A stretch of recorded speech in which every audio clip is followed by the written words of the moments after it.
Hey folks, sorry there isn't a real review this week. Over the last 2 weeks, we've been cleaning up what was left of the Mega Man X series as a result of my starting the Mega Man X 5 Years Later project. This week, I promised everyone we'd be doing a new video of some kind on Mega Man X Command Mission, but now I have to tell everyone that this is cancelled. I guess that's the TLDR of the video, but if you stick around, I'll cover what I was planning on saying in a minute. I just want to discuss why it's not happening first. So this year, I had a new initiative to release almost weekly videos, and so far I've kicked ass at this goal. But of course, doing almost 50 videos does mean the schedule had to include more things than I originally intended to do this year. When finalizing the list, I had 8 slots left, and it came down to doing either the remaining Mega Man X games in time for the 5th anniversary of the 2017 X reviews, or getting to do Ratchet & Clank Future Tools of Destruction through Rift Apart.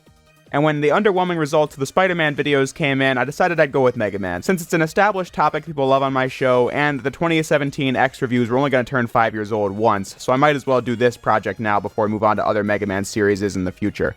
However, you can ask my YouTube friends about this to corroborate the story. As the weeks approached my doing the X Command Mission video, I started dreading the thought of doing it as I racked my brain thinking of what new angle I would possibly come up with for my re-reviewing Mega Man X Command Mission, and it really hit me. The video just had no reason to exist. At least, a new Command Mission video made by me had no reason to exist. It was easy enough to get myself to do a new video on Mega Man Xtreme 1 and 2 because the games are so short and simple that the video more or less makes itself. And that actually became a problem for me as I noticed that the script writing and video editing for Xtreme just felt tedious compared to my other videos because the video just felt very obligatory. I'm glad I played Xtreme 2 again, as I do have a newfound appreciation for it compared to how I felt 5 years ago, but in hindsight, my video on the games the other week just didn't add to the discussion in a substantial way. Again, with a 2-hour Game Boy game, this is easy enough to power through, but with Command Mission, one of the things I said about it in 2017 was that I was somebody who doesn't play JRPGs and was just looking at it as an X fan. I still don't play JRPGs and feel like I need to get some real experience under my belt to be able to talk about Mega Man X Command Mission in a more meaningful manner. So already, the biggest gain a re-review of Command Mission would have isn't there, and it's an RPG that goes on for hours, a game that, since I still only own it on GameCube, has rampant random battles that drag the pace of the game way down, therefore making me really disinterested in playing it. I got an hour of footage of the game for this little update video, and yeah, I just don't enjoy playing the game much. Is it really worth playing through this entire game just to basically say a lot of the same stuff, just nicer this time? Like I said, I just was not seeing what I would get out of re-reviewing this game because I felt like it would just be adding nothing to the conversation. Now, I did think of one thing, a new video on the story of X Command Mission. However, this, in hindsight, feels like a massive half-hearted measure to technically do the video but without having to engage with the gameplay. What I love about these new Mega Man X videos, or just X1 through X8 and Maverick Hunter X from last week, is how much more thorough the new videos feel. So I think doing Command Mission like that would be a disservice to the people who want Mega Man X 5 years later quality from this video. Having said that, I do think a discussion on the game's story would have been interesting, but all I really wanted to do was explain that Sigma's absence throughout the game is something that leaves a massive impact on the story for all the right reasons. I even set this up in the Maverick Hunter X video because I knew this was going to be a big talking point for my re-review of X Command Mission. Sigma not being in the game allows X Command Mission and its massive roster of new heroes, villains, anti-heroes, and side characters to stand out in the series' roster because you never actually know what direction the story is going to go in next and how the character dynamics are going to play out. So that's Sigma, and I was then going to say that X is really cool in this game because he's a badass hero who does not take the loss of life around him lightly. That's what I love about him. I was going to compare this to X7, obviously, but then mention that when dwelling on it, a sidelined X could have worked in X7, but we only see him complain that Reploids are fighting. We don't see X work towards peaceful solutions like the game says he is. That would have made him joining the fight more impactful, like maybe X could see his efforts still lead to Red Alert causing harm to the innocent, and that fires him up to rejoin the fight alongside Zero and Axel. That would have been good. But that's talking about X7 and not XCM. Lastly, I was going to really call out my video from 5 years ago where I had a temper tantrum over the continuity of X games due to the fact that the game takes place in 22XX when the Zero games also do, and the usage of Zenny as the currency like Mega Man Legends and not E-Crystals like Mega Man Zero. But here's the plain and simple. X Command Mission is an alternate timeline where things get better after the X series instead of worse like the Zero series. Problem solved. The end. But that's got more to do with my attitude in older videos rather than X Command Mission. You know, see what I mean? If I wanted to criticize my old work, it could be any game I covered in high school, but if looking at the games won't give us any new information, I just don't think the video needs to be made. But I do want to explain something to the X fans watching. I want to make up for this. I still intend to review X Dive next week, but since we missed out on this video, I wanted to see if people would be interested in this. Back in 2020, I made a lot of experimental videos, some of which involved Mega Man. One of the ideas was a ranking on all the various armors X got from Dr. Light across the whole Mega Man X series. The idea got shelved, but I'm curious. Would you guys want to see this video brought back to life? I think it could make for a decent 15 or so minute video. Now, the Mega Man portion of the video is basically done, so I want to move on to talking about how I feel regarding re-reviews in general. A lot has been building up to the Command Mission re-review getting axed. From my not really wanting to do the video, then realizing I wouldn't even be saying that much if I did, to not enjoying the process of making Mega Man Extreme, but lastly, this one comment I got in my Mega Man Extreme video that's on screen right now really gave me pause for thought. And there's our Sly reference for the day, where the person decided to stick up for not only the watchability of the older reviews, but also the enjoyability of those old ones too. When they mentioned that they had OCD and perfectionism, that really got to me because I've always had OCD in many respects. Having to do things in a certain way, even on YouTube, is a part of that. I can't just redo X1 through X4, I have to do them all again, which ended up coming before everything else. Like, does the game need to be done over? Would it be a good video? That sort of thing. With Mega Man Extreme, I was absolutely checking a name off of the list. Not even consciously, it's just how it was, and this was a much needed reality check. I don't mind doing small side games. I definitely classify Sonic Generations 3DS and Sonic 4 Episode 2 as small side games, but with those, Free Riders especially, I had a blast making them. I had a blast doing Extreme 1 and 2 the first time 5 and almost 6 years ago now. When we get to classic Mega Man, yeah, I'll give my 2 cents on Mega Man Soccer and Mega Man on Game Boy and Mega Man on Game Gear, but there is a certain vibe that comes from re-reviewing games of that tier. It begs the question, why re-review a filler game? It's not even fun that time, it's just filler.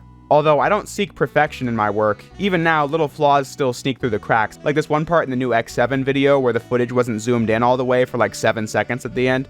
But back to what I was saying, I just seek OCD completion, but at the rate I was going, almost everything I ever covered in high school would get redone, which just doesn't need to happen, especially because, you never stop growing. Currently, Ratchet & Clank PS2 footage recorded by me would look like this. A year ago, it looked like this. I wish I knew then what I know now, but this is just how it is. I'm not gonna do Ratchet PS2 a third time, right? On that note, it's also entirely possible that my old videos really aren't as bad as I say they are. Or most of them anyway. But several of them? Oh yeah! Pretty fucking bad. However, I want to turn this idea into a shameless plug. Patreon project where people of the highest tier would, once a month, get a video where I'd commentate over my old videos and give you trivia on them you might not have known, and also see for myself if I'm too harsh on them or not.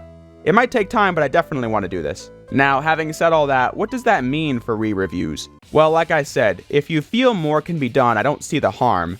The version of me that reviewed Mega Man X1 in 2016 is just a much different person than the one you're listening to right now, who's also much different to the person I was a year ago, and the year before that, and probably will be much different in a year. So again, I don't see the harm. However, I've decided to write some simple guidelines that will keep the channel going in a healthy way. The guidelines are, 1, I have to have passion for the project. This is the most important one. I thought it would be really personally meaningful to get the chance to look back at X1 through X4 5 years after I reviewed them the first time, since this was the spark that first grew my channel, and I wanted to have videos on the topic I could look back on and be happy with. In the case of the new video on X7, for example, I don't really think I was adding a lot to the topic I didn't say in 2017, but not only was it a much better video, I just happened to really enjoy taking the piss out of Mega Man X7, so I enjoyed the hell out of making that video. 2, there has to be a new conclusion reached or new knowledge acquired. This is where a re-review like X6 falls. To the point where, like I said in that video, I don't even look at it as a re-review, it's more of a new video about the same subject that follows up on the original. So yeah, a new conclusion reached by the end, different enough to warrant a new look. The second half of that covers games that maybe my opinion on them hasn't changed, but the amount I can say has greatly expanded. For an existing example, the new X8 video discussed core mechanics the original video never bothered to. But for another example, the Devil May Cry games are ones that I've played much more of since I reviewed it the first time. I knew I loved them then, but now I can just offer so much more to the topic that it is absolutely on the list of videos I will do one day. 3, failing those, the approach has to be dramatically different. X5 2022 is an example of this, but to explain what I mean, I mentioned in the 2021 X2 video that the attitude I carried into many old videos was so rancid that this fact alone warrants many games being done over. Maverick Hunter X 2022 is an example of this because I looked back at the 2018 version and saw this. So this game should have been a massive improvement over the original. X1 is one of my favorite games of all time, so I'm not losing sleep over this since Maverick Hunter X is in my top 5 X games for sure, since it's so close to the original, but from an analytical standpoint, I feel disappointed since more could have been done. For example, the intro stage is the exact same runtime as X1. The pointless second encounter with the mini-boss is still there, as well as a long stretch of nothing in the middle. Yeah, like, what a pretentious asshole. From an analytical perspective, 9 times out of 10, if you hear that coming out of my mouth in those videos, I was probably saying something I did not give a damn about, but was just saying to look smarter. And the fourth and final rule is, the original video has to be so old from a production standpoint that it barely counts as a re-review. I think this one should be pretty self-explanatory. Take the random example of Jak and Daxter and you'll see what I mean. The first time around, I was in 9th grade, doing basically as good as I could. I don't even hate the extremely old videos, it's just so different from what it would be like now that I don't even count it as a re-review. It's just my doing the definitive review that those games deserve, which is of course what I was trying to do the whole time, but now I have much more skill and experience. Now, these are some pretty open-ended terms, right? I still technically could just do every video a second time at this rate, however, I think Rule 1 being the anchoring point will make sure that the videos I do are all something I really enjoy, regardless of if it's a re-review or a regular review. Not all of these rules need to apply, just Rule 1 and maybe at least one of the others. But having said that, I think that just about covers it for this scripted update video. My schedule for the remainder of the year is pretty much locked in. We're doing X-Dive next, then maybe the Armor's Ranked if people want to see that, then Sonic Origins after it drops, and I want to cover the new TMNT games this summer. I'm curious to see if the audience for the 2003 TMNT retrospective will be interested in that. The main project this summer is the revisit on Jak and Daxter, then we'll finally do Sonic Lost World on 3DS, the Sly Trilogy in time for the 20th anniversary of the first game. Hopefully the next release of Sonic P06 will be out by then and we can do that. The Sonic Boom games, the Resident Evil Remake, Resident Evil Zero, Sonic Mania, Sonic Forces, Sonic Frontiers, a mystery Sonic project, and finally Resident Evil 4. So I hope everyone's hyped for at least some of that. In the meantime, I thank you all for watching, and I'll see you next time.